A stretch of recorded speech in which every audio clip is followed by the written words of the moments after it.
मैं बात करके मैं अपनी बात ख़त्म करता हूँ। मेरे को वो लगता है कि पुलिस ऑफिसर होने के नाते पुलिस के बारे में बोलना बहुत ज़रूरी है मेरे लिए। पुलिस के बारे में हिंदुस्तान के अधिकांश लोगों के बीच में एक छवि बनी हुई है। वो ये कि पुलिस वाले करप्ट हैं, पुलिस वाले हर बात पे परेशान करते हैं, पुलिस वाले हर चीज़ में टांग अड़ाते हैं और पुलिस वाले बेसिकली इस समाज में एक अलग टाइप का माहौल बनाकर जी रहे हैं। हमारे खिलाफ में मीडिया भी कभी कभी खड़ी होती है, हमारे खिलाफ में ह्यूमन राइट भी खड़ा होता है, हमारे खिलाफ में जुडिशरी भी खड़ी होती है और कभी कभी जनता भी खड़ी होती है। तो कभी कभी मुझे लगता है कि हम आखिर किसके लिए काम कर रहे हैं, पता ही नहीं चल रहा है हमको। कभी कभी हमको लगता है कि सच में हम कोई गलत काम तो नहीं कर रहे हैं, पर बाद में मेरे बहुत गहराई सोचने के बाद लगता है कुछ तो हस्ती है कि हम मिट नहीं रहे हैं। कुछ तो हस्ती है हमारे अंदर जो जिसकी ज़रूरत इस देश को, समाज को है। तो मैं आपको थोड़ा सा समझाता हूँ कि हमारी ज़रूरत क्या है और हमारे ऊपर जो आरोप हैं वो कितने सही हैं और कितने गलत हैं। पहली बात तो ये है कि हम जिस समाज से आ रहे हैं वो वही समाज है से आप आ रहे हैं, अलग से नहीं है। तो हमारे अंदर भी ऐसे लोग ज़रूर होंगे, हैं, जो कि पैसे और लालचों के पीछे पड़े हुए हैं, जिस कारण से हम बदनाम हो रहे हैं। वो ऐसा कोई भी समाज मुझे बताओ जहाँ पर ऐसे लोग नहीं हैं। कोई भी समाज, डॉक्टर, इंजीनियर, जुडिशरी या किसान या कोई बताइए आप। अरे हम जिन लोगों के लिए लड़ रहे हैं, जिन लोगों के लिए ईमानदारी की बात कर रहे हैं, जिसको हम सामान्य जनता बोलते हैं, वो सामान्य जनता का भी तो हाल देखो। मुझे अभी तक कोई दूध वाला नहीं मिला जो पानी नहीं मिलाता हो दूध में। सामान्य जनता है, बरोबर। ट्रेन में 10 साल के बच्चे को 5 साल का बच्चा बताकर टिकट न लेने की परंपरा हिंदुस्तान की पहली परंपरा है। बाथरूम में हम मग नहीं रख पाते अपने हिंदुस्तान में, किसके? ट्रेन के बाथरूम से। तो जिन लोगों के लिए हम लड़ रहे हैं, जिनको हम सामान्य व्यक्ति बना रहे हैं, वहां भी बहुत सारी बेईमानी की प्रॉब्लम्स हैं। उसी दिन से शुरू हो जाती हैं जब आप पैदा होते हैं। तो जिस दिन आप पैदा होते हैं उसी दिन वो नर्स बोलती है लड़का हुआ है, दो 500 रुपये। उसी दिन से शुरू हो जाता है। हमारे नसों में अंदर इंजेक्शन के रूप में जो जा रहा है वो बेईमानी की कितनी सारी चीजें जा रही हैं, इसकी कोई हद नहीं। मेरी माँ बोलती है मुझे कि तुम बेवकूफ़ हो, आईपीएस होकर भी घर नहीं बना पा रहे बड़ा वाला। हमारे बगल का थानेदार ने इतना बड़ा कोठी बनवा लिया। तो हमारा सिस्टम बेसिकली इस तरह का है। अब उस सिस्टम से लड़ने के लिए जब हम बाहर निकलते हैं तो उसमें पुलिस वाले भी ऐसे हैं जिनके पास सत्ता है, जिनके पास में ताकत है। और इस देश का और संसार का, तुलसीदास ने बोला है कि भय बिन होए न प्रीति। बिना डर के कोई प्रीति नहीं होती, कोई प्रेम नहीं होता। तो उसमें कुछ परसेंटेज लोग हैं जिसको हम बोल सकते हैं 4%, मैक्सिमम 5% जो बेईमान हैं, जिनका कोई दूसरा विकल्प नहीं है। उन लोगों ने हमको बर्बाद कर दिया है, पुलिस का नाम खराब कर दिया है। 11 साल पहले जब मैंने पुलिस ज्वाइन की थी तो मेरे खानदान में कोई पुलिस में नहीं था। तब मैं भी ऐसा ही सोचता था कि पुलिस हरामखोर है। लेकिन 11 साल काम करने के बाद आज मुझे ऐसा लगता है कि अगर दुनिया में काम करने के लिए, समाज के लिए कुछ काम करने के लिए कोई संस्था है, कोई जगह है, तो सिर्फ पुलिस है। हमारे पास रोता हुआ आदमी आता है, हमारे पास वो आदमी आता है जिसके साथ अन्याय हुआ है, लेकिन साथ में वो भी आता है जो शोषक करने वाला है। शोषक और शोषण दोनों आते हैं। अब प्रॉब्लम समझिए हमारी, दोनों लोग आ गए, हमको ये तय करने में टाइम लगता है कौन सही है कौन गलत है। क्योंकि आपको 20-20 साल लग गए तय करने में कौन गलत है कौन सही है। आपका दोस्त अचानक से आपके खिलाफ में कुछ कर गया और आप बोलते हैं अरे साला आस्तीन का सांप निकला, बरोबर है। आप 20 साल तक तय नहीं कर पाए कि सही है गलत है। हमको बोलते हो 5 मिनट में तय करो। कैसे करोगे? हम फाइलों से नहीं खेल रहे, हम आदमी से खेल रहे हैं। वही आदमी जो एक बार अच्छा व्यवहार करता है, दूसरा अच्छा व्यवहार तीसरा बार करता है, वही आदमी जो अचानक से उग्र हो जाता है, वही आदमी जिसका पता ही नहीं कैसा बिहेव करेगा। कभी कभी कोई पत्रकार अपना बड़ी अच्छी बात करता है, लगता है कितना सज्जन आदमी है, अचानक से वो एकदम किसी स्पॉट पे मिलता है, बोलता है साहब आंसर दिया तुम्हें, क्या देते नहीं आंसर, बेगुना एकदम अलग हो जाता है वो। तो वो हम आदमियों से खेल रहे हैं और आदमियों से खेलना इतना आसान नहीं है। आदमियों की इमोशंस अलग अलग है, इसलिए हम ये तय नहीं कर सकते। 5 मिनट के अंदर हमको बोला जाता है बच्ची का रेप हो गया है, 1-2 घंटे के अंदर अगर आरोपी नहीं पकड़ा गया तो हम थाना जला देंगे। अरे बाबा कैसे जला दोगे तुम थाना? क्या कोई हमारे पास मशीन है क्या? 2 ही आंखें हैं हमारे पास, 2 ही हाथ हैं हमारे पास, हमको तो टाइम दीजिए आप। और एक्सीडेंट हो गया, हम गाड़ी जला देते हैं। समाज में जो पुलिस के ऊपर प्रेशर है, वो प्रेशर मैंने जिंदगी में कभी भी किसी भी जगह पर किसी पर नहीं देखा। इतना प्रेशर है काम करने का और रिजल्ट देने का। काम करना अलग बात है, रिजल्ट देना अलग है। एक आदमी 10 से 5 बजे तक ऑफिस में बैठता है और वो 10 से 5 बैठ करके फाइलें स्क्रूटनी करते हुए साइन करता है, वो गलती कैसे करेगा अगर वो ईमानदार है तो। लेकिन हम तो गलती करने के लिए ही पैदा हुए, हमारी गलती रोज होती है हमसे। हमने एक को बोला चलिए भाई आप यहाँ पे खड़ा मत कीजिए गाड़ी, आप आगे खड़ा कीजिए। बोलेगा तुम्हें कौन? हम बोलेंगे उससे कि मैं या ठिकाणी मध्ये शिपाई आहे, माझा बक्कल नंबर ऐसा ऐसा है आणि माझं नाम ऐसा ऐसा है, तुम्ही गाड़ी जरा प्लीज जरा आगे करा। कौन मानना हमची बाप सांगा? कोई नहीं मानता।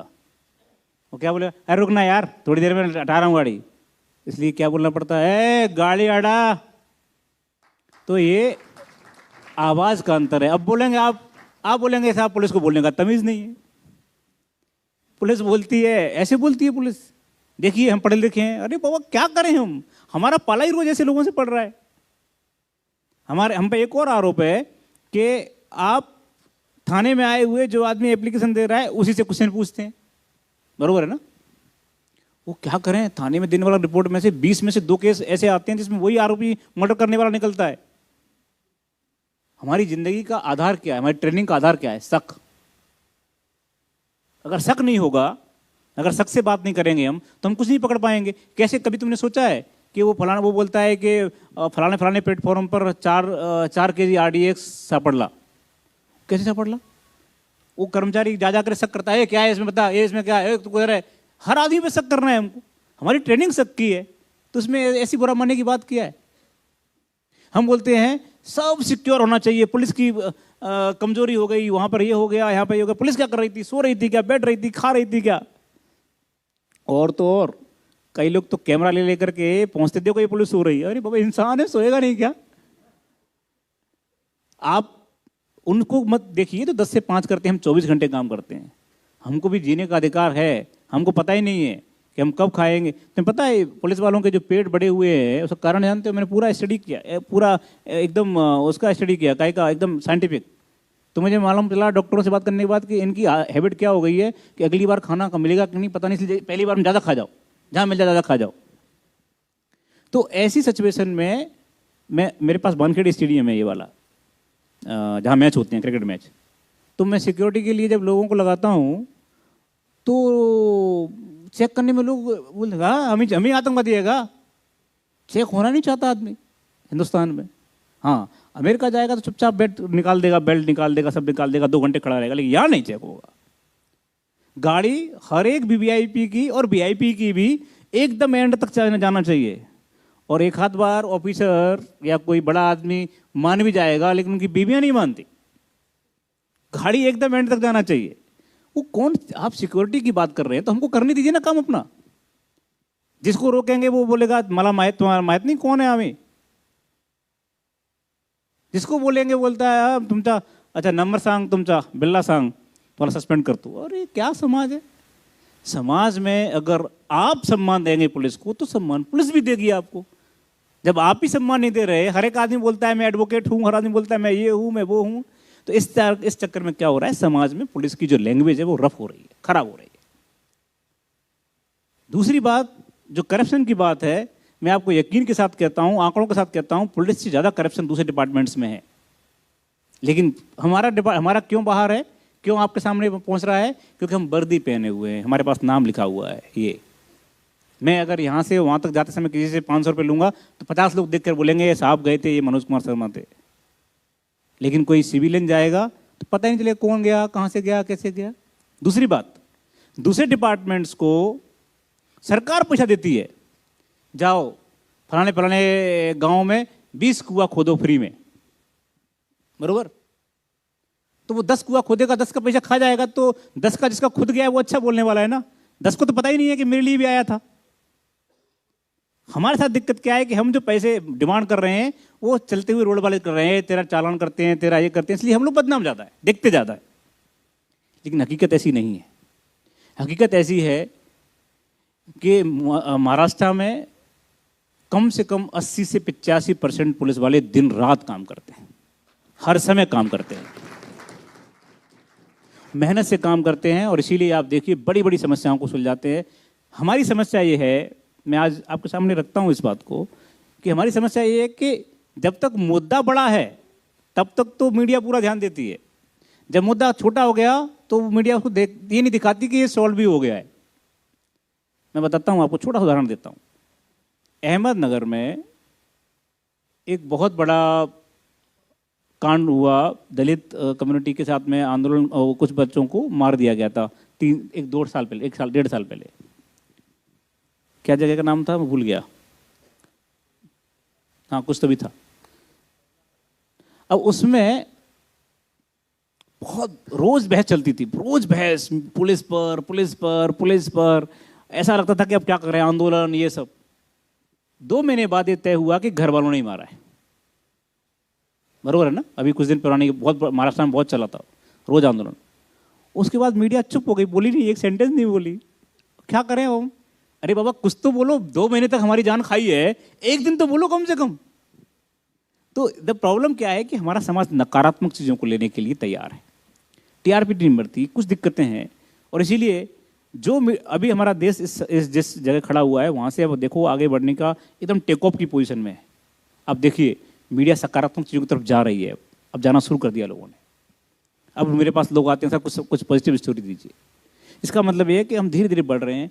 जो संक्रमण काल था देश के निर्माण का, उस संक्रमण काल से थोड़े हम अब पॉजिटिव दिशा में जा रहे हैं, और मुझे ऐसा लगता है जो पॉजिटिव दिशा है उसमें पुलिस की जो भूमिका है वो भी डिफाइन हो रही है।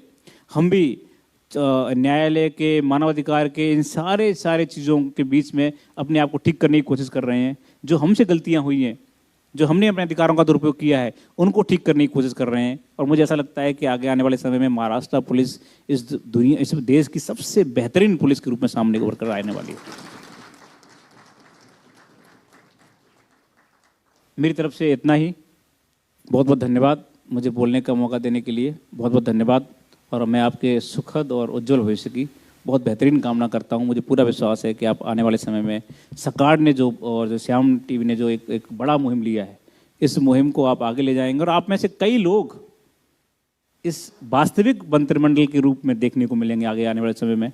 और मुझे ये भी यकीन है कि आप में से कई लोगों को मैं वहाँ पर रिसीव करके सैल्यूट करूँगा। Thank you very much. मला असं वाटतं की तुमच्या सगळ्या प्रश्नाची उत्तरं मिळालेली आहेत. आपण दुसऱ्या सेशनमध्ये स्वतंत्रपणे त्यांना ऐकूया. काही प्रश्न उत्तरं असतील तर आपण त्यांना मेलवरही ते विचारूया. कविता आहेत, कोणाचे काही प्रश्न आहेत, आपण दुसऱ्या सत्रामध्ये त्यांना या ठिकाणी ऐकूया. मी सरांचे खूप खूप मनापासून आभार मानतो. Thank you so much.